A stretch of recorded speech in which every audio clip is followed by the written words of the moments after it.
अच्छा है और प्रैक्टिकल सॉल्यूशंस की बात कही. Fact is that everybody talk of practical solution, and when I ask them, have you ever done practical? They look around because they have not done practical.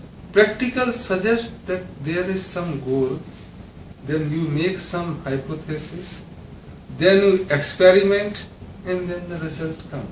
Practically they mean ready-made solution.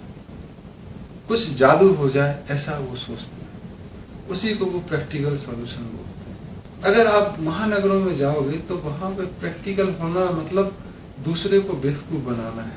अगर आप गांव की तरफ जाएंगे या कम आबादी वाले इलाके में जाएंगे तो वहां प्रैक्टिकल का मतलब सहयोग करना होता है. विज्ञान में अगर आप देखेंगे तो प्रैक्टिकल का मतलब होता है कि आपने दो चीजें ली, आपको पता नहीं है कि नमक और पानी से क्या बनेगा, तो आपने मिलाया और फिर परिणाम देखे. फिर एक दिन देखे, 2 दिन देखे, 6 महीने में कुछ बदल तो नहीं जाता.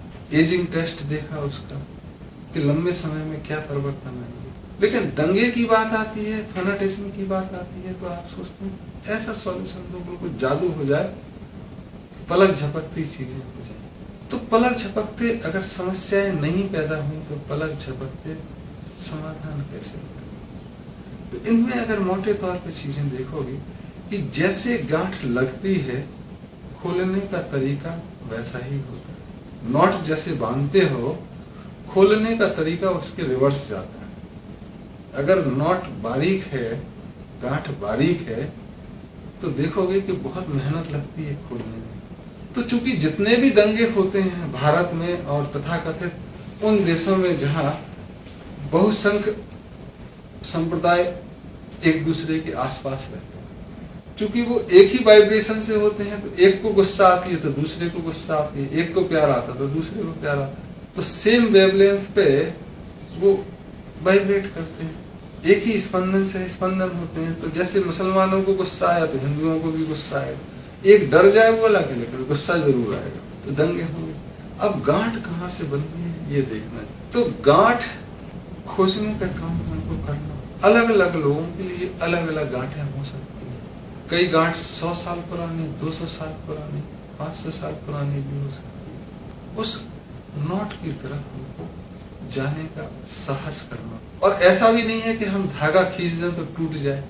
अगर बारीक धागा है, जैसे बाल में अगर कभी आप गांठ लगाएं और बाल की गांठ को खोलने की कोशिश करें तो बहुत कठिन होता है. और गांठ मान लो 200 साल पुरानी हो जाए बाल में लगी, तो बाल के टूटने का डर ज्यादा होता है गांठ खुलने से. तो कई बार तो यही होता है कि यार गांठ लगी रहने दो, तुम चल खोलने की कोशिश मत करो. तो एक गांठ खोलने के लिए कि जितने भी संप्रदाय हैं उनमें दंगे क्यों. तो हमारे बहुत सारे निकटवर्ती पूर्वजों ने कहा वो दंगे इसलिए होते हैं कि लोग धार्मिक नहीं है. वो तथाकथित स्यूडो धार्मिक है. न मुसलमान सही मामले में ईमान का मुसल है, पक्का है, न जैनों ने जाना, न सिखों ने सीखा, और हिंदुओं ने सनातनी परंपरा को भूला. ये मुख्य कारण हो सकते हैं जो निकटवर्ती पूर्वज कहते हैं. तो एक तो ये कि वाकई में हम धार्मिक बने तो शायद धर्म के नाम पे दंगे कम. तब आप में सहिष्णुता आएगी, तब आप में अपनी समझ आएगी, तब आप अपने को बदलने की कोशिश करेंगे कि मैं कैसे स्वस्थ रह सकता हूँ, मैं कैसे प्रसन्न रह सकता हूँ. दूसरे की तरफ नजर बाद में जाएगी जब हम प्रसन्न रह लेंगे.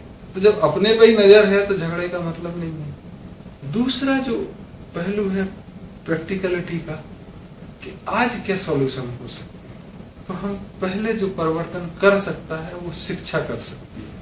तो शिक्षा में हमने तथाकथित धर्मनिरपेक्षता के लिए कैसा शब्द बनाया है. आ अनार का, उ उल्लू का, गा गोबर का. इसको हम शायद आ अल्लाह का कह सकते थे, गा गणेश का कह सकते थे, भा भारत का कह सकते थे. तब शायद जो धर्मनिरपेक्षता होती है वो शायद अच्छी तरह से परिभाषित हो सकती. तो हम धर्म से दूर भाग रहे हैं शिक्षा में. हमको सबसे पहले शिक्षा में धर्म को लाना होगा, तब परिवर्तन शायद जल्दी हो जाए. क्योंकि आज अगर हम 50 वर्ष के हैं तो 30-40 वर्ष, 20 वर्ष, 10 वर्ष में खलाक हो जाएंगे. लेकिन जो आज आने वाली संतानें हैं जो 5 वर्ष की हैं वो 45 साल में है। तो पूरी शिक्षा से एक पूरा का पूरा आयाम 30-40 वर्ष में देश बदल जाएगा।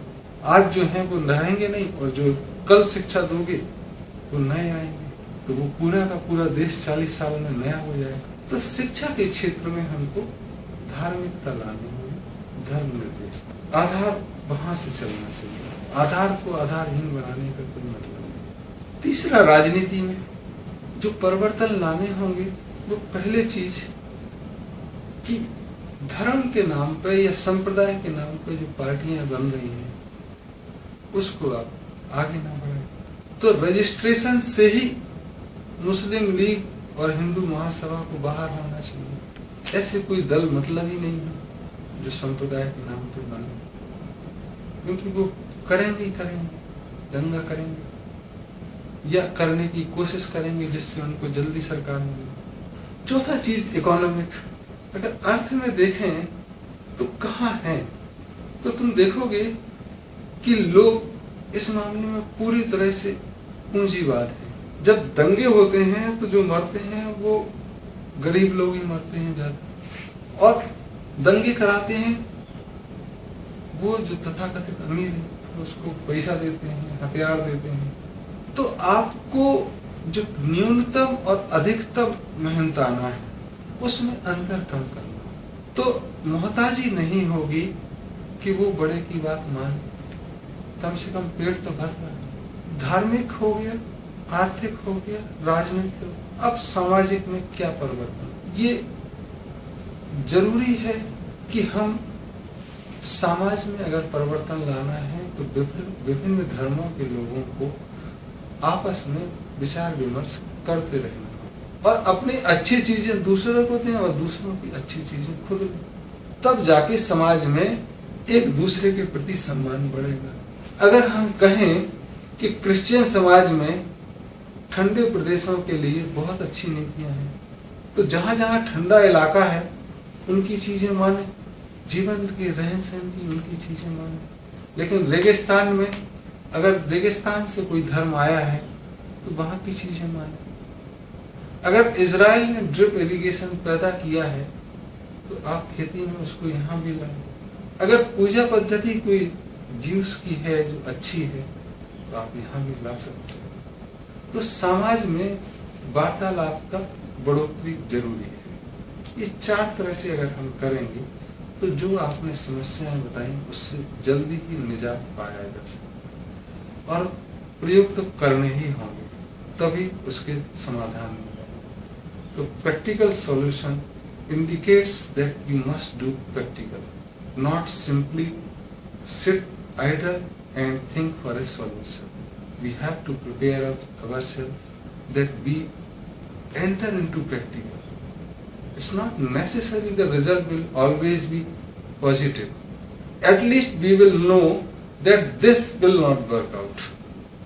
जब हम प्रैक्टिकल करेंगे तो फेल होने पे भी कम से कम इतना पता तो चल ही जाता कि ये तरीका कारगर नहीं होगा। तो ऐसे बहुत सारे वैज्ञानिक जो 1000 बार फेल हुए और 1001 बार भी सफल हुए, तो हमको इसलिए तैयार रहना चाहिए कि बार बार हम प्रयोग करें और प्रयोगों की श्रृंखला में एक दूसरे को सहयोग दें। तब शायद हम एक खुशहाल दुनिया बनाने में कामयाब